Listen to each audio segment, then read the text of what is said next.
अच्छा व्यूअर्स, इन जॉब की जो सबसे ज्यादा खास बात यह है कि इसमें किसी भी किस्म के एक्सपीरियंस की डिमांड नहीं की गई। मैं सच कह रहा हूं, मजाक नहीं कर रहा।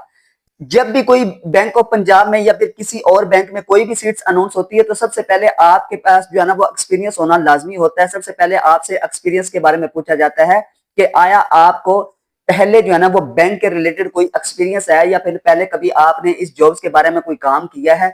लेकिन इस जॉब में जो बैंक ऑफ पंजाब में CSO यानी कि कस्टमर सर्विसेज ऑफिसर और PBO पर्सनल बैंकिंग ऑफिसर की जो सीट्स अनाउंस की गई हैं, इसमें आपके पास सिर्फ आपकी ग्रेजुएशन की डिग्री कंप्लीट होनी चाहिए। इसके अलावा अगर आपके पास कोई भी एक्सपीरियंस नहीं है तो फिर भी आप इसके लिए जो है ना वो अप्लाई कर सकते हैं। ये शर्त खत्म कर दी गई है कि एक्सपीरियंस वाले लोग सिर्फ इसके लिए जो है ना वो अप्लाई करेंगे।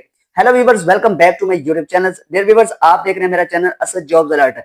जैसे कि आप लोगों को पता है कि मैं आए दिन जो है ना वो नई जॉब्स के बारे में आप लोगों के साथ जो है ना वो इन्फॉर्मेशन शेयर करता रहता हूँ, और इन्फॉर्मेशन भी मैं वो सिर्फ वही शेयर करता हूँ जो बिल्कुल ऑथेंटिक होती है और टॉपिक के जो है ना वो रिलेटेड होती है। मैं कोई भी अपनी तरफ से जो है ना वो आप लोगों को बात बिल्कुल भी नहीं बताता। अच्छा व्यूअर्स, बैंक ऑफ पंजाब में CSO कस्टमर सर्विसेज ऑफिसर और PBO पर्सनल बैंकिंग ऑफिसर्स के बारे में बेशुमार सीट्स अनाउंस की गई हैं। इसकी जिम्मेदारियां क्या होती हैं इस पर तो हम पूरी तफसील के साथ बात करेंगे, लेकिन सबसे पहले आप लोगों को बताना जरूरी है कि इस पर ऑनलाइन अप्लाई किस तरह से करना है, आपकी एज लिमिट क्या रखी गई है, आपकी एजुकेशन क्या होनी चाहिए, और इसका जो है ना वो रिटन टेस्ट कब होगा, और इसके लिए आपको जो है ना वो सैलरी पैकेज क्या दिया जाएगा। तो चलो व्यूअर्स स्टार्ट करते हैं बगैर किसी टाइम को वेस्ट किए हुए। Dear viewers, the bank of Punjab में बेशुमार सीट्स अनाउंस की गई हैं। सबसे पहले तो मैं आपको बताना चाहता हूं कि इसमें मेल और फीमेल दोनों अप्लाई कर सकते हैं। सिर्फ यही नहीं है कि इसमें मेल अप्लाई कर सकते हैं या फिर सिर्फ ये नहीं है कि इसमें जो है ना वो फीमेल अप्लाई कर सकती हैं, बल्कि इसमें मेल और फीमेल दोनों अप्लाई कर सकते हैं। इसके अलावा इसमें जो है ना वो ट्रांसजेंडर भी अप्लाई कर सकते हैं, नॉन मुस्लिम भी अप्लाई कर सकते हैं, और जो है ना वो मजदूर अफराद भी इसके लिए जो है ना वो लाजमी अप्लाई कर सकते हैं। अप्लाई की कोई फीस नहीं है, आपने ऑनलाइन ही अप्लाई करना है। अप्लाई का तरीकाकार व्यूअर्स ये है कि सबसे पहले आपने जो है ना वो इन्हीं की ऑफिशियल वेबसाइट जो है ना दी बैंक ऑफ पंजाब के जरिए इसके ओपन को पोर्टल को जो है वो ओपन कर लेना है। ओपन करने के बाद आपने जो है ना इसके फॉर्म को फिल करना है। फिल करने के लिए व्यूअर्स कोई इधर उधर की चीजें नहीं होंगी। अगर किसी को इस पर ऑनलाइन अप्लाई करने में कोई मसला दरपेश आता हो, यानी कि किसी को नहीं पता चल रहा कि इस पर ऑनलाइन अप्लाई किस तरह से करना है, तो मेरा सबसे पहले मैं आपको बताना चाहता हूं कि मेरा व्हाट्सएप नंबर जो है ना वो नीचे दिया गया। इंशाल्लाह ताला जहां तक हो सका मैं आप लोगों के जो है ना वो हेल्प करने के लिए तैयार हूं, क्योंकि आप मेरी ऑडियंस से आप मेरे साथ जो है ना बहुत ज्यादा सिंसियर होते हैं। तो मेरा भी दिल करता है कि मेरे व्यूअर्स को जब भी कोई मसला दरपेश हो तो मैं उनकी जो है ना वो जितनी हो सके उनकी जो है ना वो हेल्प कर दूं। अच्छा, सबसे पहले आपने इसकी जो है ना ऑनलाइन ही अप्लाई करना है। ऑनलाइन अप्लाई करने के लिए व्यूअर्स आपको कोई भी फीस जो है ना वो पे नहीं करनी पड़ेगी। बगैर पैसों के आप जो है ना वो इसके लिए अप्लाई कर सकते हैं। इसके अलावा अगर फिर भी आपको ऑनलाइन अप्लाई करने में कोई मसला दरपेश हो तो आप मुझसे जो है ना वो व्हाट्सएप पर मैसेज करके या फिर मुझसे ऑनलाइन अप्लाई करवा सकते हैं। इसके बाद व्यूअर्स इस पर बात करते हैं कि इसके लिए जो आपकी एजुकेशन की डिमांड की गई वो क्या होनी चाहिए, क्या इसके लिए जो है ना वो एक्सपीरियंस होना जरूरी है या फिर बगैर एक्सपीरियंस के आप अप्लाई कर सकते हैं। सबसे पहले व्यूअर्स कम से कम आपके पास जो है ना वो ग्रेजुएशन की डिग्री कंप्लीट होनी चाहिए। अगर आपके पास कोई भी एक्सपीरियंस नहीं है तो फिर भी आप इसके लिए अप्लाई कर सकते हैं। आमतौर पर व्यूअर्स ये होता है कि बैंक की जॉब के रिलेटेड सबसे ज्यादा जो चीज जरूरी होती है वो आपके पास एक्सपीरियंस होना चाहिए, लेकिन इसमें जो है ना वो आपके पास एक्सपीरियंस नहीं भी है तो फिर भी आप इसके लिए अप्लाई कर सकते हैं। हाँ व्यूअर्स, एक बात मैं आपको जो है ना वो बताना चाहता हूँ जो कि बहुत ही जरूरी है। वो लोग जिनके पास 1 साल का कम से कम एक्सपीरियंस है लेकिन उनको जो है ना वो अभी तक वो ये छोड़ दिया, उन्होंने ये बैंक की जॉब को जो है ना छोड़ दिया, लेकिन वो दोबारा इसमें जो है ना वो काम करना चाहते हैं, तो उनको जो है ना वो थोड़ी सी जो है ना वो फोकियत दी जाएगी, यानी कि उनको थोड़ी सी अहमियत दी जाएगी क्योंकि उनके पास जो है ना वो एक्सपीरियंस होगा। लेकिन इसका हरगिज मतलब ये नहीं है कि सिर्फ उन्हीं लोगों को जो है वो सिलेक्ट किया जाएगा। हो सकता है कि उनके पास जो है ना वो एक्सपीरियंस हो लेकिन जब उनका इंटरव्यू हो या फिर उनका रिटर्न टेस्ट हो तो उनको उन चीज के बारे में जो है ना बिल्कुल भी आइडिया ना हो, तो वो जो है ना वो रिजेक्ट भी हो सकते हैं। तो मैं सिर्फ आप लोगों को ये बताना चाहता हूँ कि उनको थोड़ी सी जो है ना वो फोकियत दी जाएगी, लेकिन इसका हरगिज मतलब ये नहीं होगा कि जिनके पास एक्सपीरियंस नहीं है उनको बिल्कुल भी जो है ना वो सिलेक्ट नहीं किया जाएगा। कम से कम आपके पास जो है ना वीवर्स ग्रेजुएशन की डिग्री कंप्लीट होनी चाहिए। इसके बाद वीवर्स एज की बात करते हैं। एज के हवाले से वीवर्स इन्होंने जो बहुत ज्यादा लोगों को रिलैक्सेशन दिया। आमतौर पर ये होता है कि जब भी कोई बैंक की सीट अनाउंस होती है, मैंने ज्यादातर देखा है कि 25 से लेकर 26 साल तक या फिर कम से कम जो है ना वो 18 साल से ऊपर तक और 25-26 साल तक जो है ना वो मैक्सिमम एज लिमिट होती है। लेकिन इसमें जो है ना वो इन्होंने वाज़ेह तौर पर बताया है कि लोगों की जो है ना वो मेल फीमेल दोनों के लिए ये जरूरी है कि उनकी एज जो है ना वो 30 साल से ऊपर ना हो। अगर उनकी एज जो है ना वो 30 साल तक है, तो वो इसके लिए अप्लाई कर सकते हैं।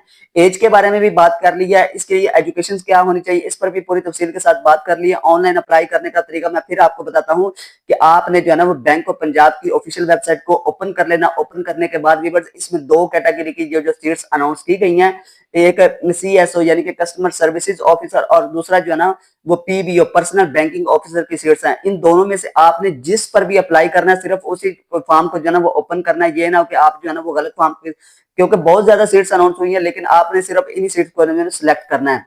अप्लाई करने की व्यूअर्स जो लास्ट डेट है वो 28 फरवरी 2026 है। अगर आप इसके बाद अप्लाई करेंगे तो आपकी एप्लीकेशन जो है ना वो सबमिट नहीं होगी बल्कि रिजेक्ट हो जाएगी। कोशिश करना है व्यूअर्स आपने जो है ना वो 28 तारीख का जो है ना वो बिल्कुल भी इंतजार नहीं करना। कोशिश ये होनी चाहिए कि आपने 28 तारीख जो है ना वो पहले पहले जो है ना वो इस पर ऑनलाइन अप्लाई करना है। कोई भी आपके जो डॉक्यूमेंट्स हैं जो वो हार्ड कॉपी की शक्ल में आपने किसी भी ब्रांच में जो है ना वो जाके जमा नहीं करवाने, सिर्फ ऑनलाइन एप्लीकेशन को जो है ना वो सबमिट होगी।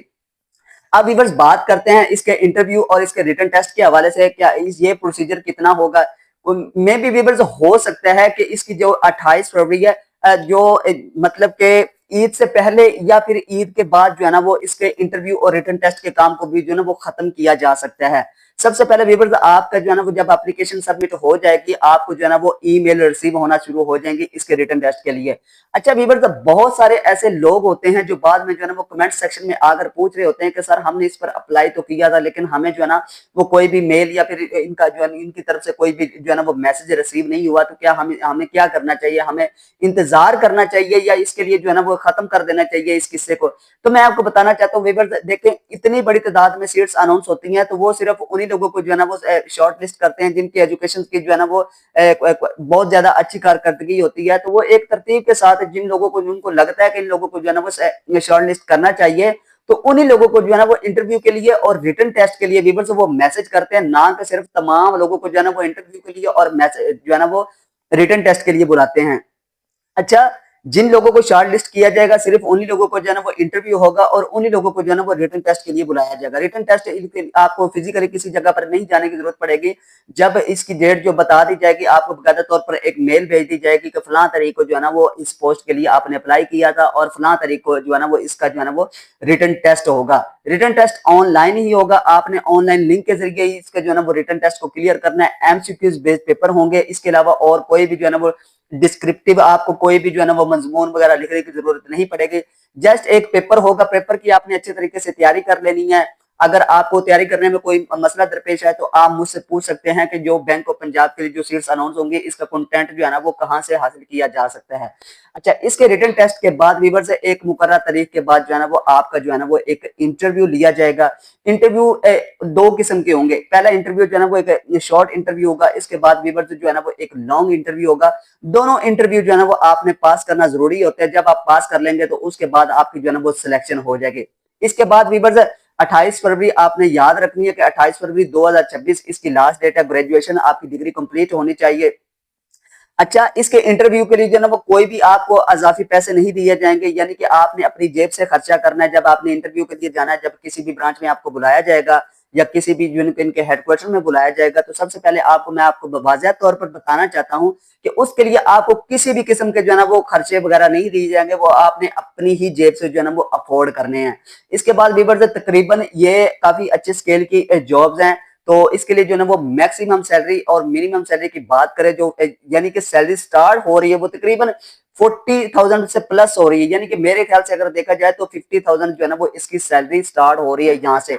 इसके बाद आपको जो है ना वो मजीद प्रोग्रेस मिलती जाएगी, आपके ग्रेड बढ़ते जाएंगे, आपको जो है ना वो अलाउंस दिए जाएंगे, जो भी जो है ना आपके मजीद जो है ना वो आपकी सैलरी को बढ़ा दिया जाएगा। लेकिन अगर बेसिक सैलरी की बात करें तो वो तकरीबन 40,000 जो है ना वो इसकी बेसिक सैलरी स्टार्ट होगी। इसके बाद व्यूअर्स ये जो CSO यानी कि कस्टमर सर्विसेज ऑफिसर और PBO पर्सनल बैंकिंग ऑफिसर की ये जो दो कैटेगरीज की जॉब्स हैं इनमें क्या फर्क है। अच्छा सबसे पहले हम बात करते हैं CSO, ये जो कस्टमर सर्विसेज ऑफिसर हैं ये बैंक के अंदर जितने भी अंदरूनी मामला होते हैं उनको आपने जो है ना वो हैंडल करना होता है। इस ऑफिसर की जिम्मेदारियां ये होती हैं कि बैंक के रिकॉर्ड को सेव करना, यानी कि कस्टमर के जो है ना वो अकाउंट वगैरह को ओपन करना। अगर किसी कस्टमर का जो है ना वो काफी अरसे से अकाउंट बैन हुआ है या फिर उसने डेड हुआ उसे वो यूज ही नहीं कर रहा, तो उसके बारे में कंप्लीट इन्फॉर्मेशन लेना, उसको जो है ना रिकवर करना, उसके साथ राब्ता करना कि सर आपका क्या मसला है, आपने ये अकाउंट बनवाया हुआ था लेकिन अभी तक आपका जो है ना वो ये रनिंग में नहीं है, तो इसके लिए हम आपकी क्या खिदमत सर अंजाम दे सकते हैं, क्या हमारी सर्विसेज अच्छी नहीं है। इसके अलावा व्यूअर्स जो वॉचेस वगैरह उसको रेडी करना, बैंक के अंदर जो भी और मामलात होते हैं, वो जो लोग बैंक के बारे में जॉब्स करते हैं उनको सारा पता होता है। इसके अलावा व्यूअर्स जो है ना वो जो है आपका नादरा के बारे में, आपके CNIC के डेटे के बारे में पूरी को इंफॉर्मेशन इकट्ठी करना, आया जो आप रकम जमा करवाते हैं उसके बारे में कंप्लीट इंफॉर्मेशन लेना कि ये कोई गैर कानूनी रकम तो नहीं है, यानी कि ये ना हो कि आप गैर कानूनी रकम जमा करवा रहे हो, इसके बारे में यानी कि पूरी इंफॉर्मेशन लेना, इसके बारे में एक जो है ना वो वाउचर तैयार करना। इसके अलावा व्यूअर्स अगर किसी कस्टमर को जो है ना वो कंप्लेंट वगैरह हो, यानी कि उसको लगता है कि आपकी सर्विस जो है ना वो अच्छी नहीं चल रही, उसके जो है ना वो शिकायत को सुनना, यानी कि ये जो छोटी छोटी बातें होती हैं, CSO की जिम्मेदारी होती है कि इन तमाम छोटी छोटी बातों को जो है ना वो हैंडल करना होता है। इसके बाद व्यूअर्स उम्मीद करता हूं कि आपको इस वीडियो के बारे में कंप्लीट इंफॉर्मेशन मिल गई होगी और आपको इस जॉब के रिलेटेड कोई और वीडियो देखने की जरूरत नहीं पड़ेगी। डियर व्यूअर्स, हर वीडियो की तरह मेरी आप लोगों से रिक्वेस्ट ये होती है कि आप बस मेहनत किया करें और अल्लाह ताला पर जो है ना वो अपनी जिम्मेदारी छोड़ दिया करें। और अगर आपको ये वीडियो अच्छी लगी है तो काइंडली मेरे चैनल को सब्सक्राइब करें, इस वीडियो को लाइक करें और अपने फ्रेंड्स के साथ लाजमी शेयर करें। तो मिलते हैं व्यूअर्स नेक्स्ट वीडियो में, तो आज के लिए अल्लाह हाफिज।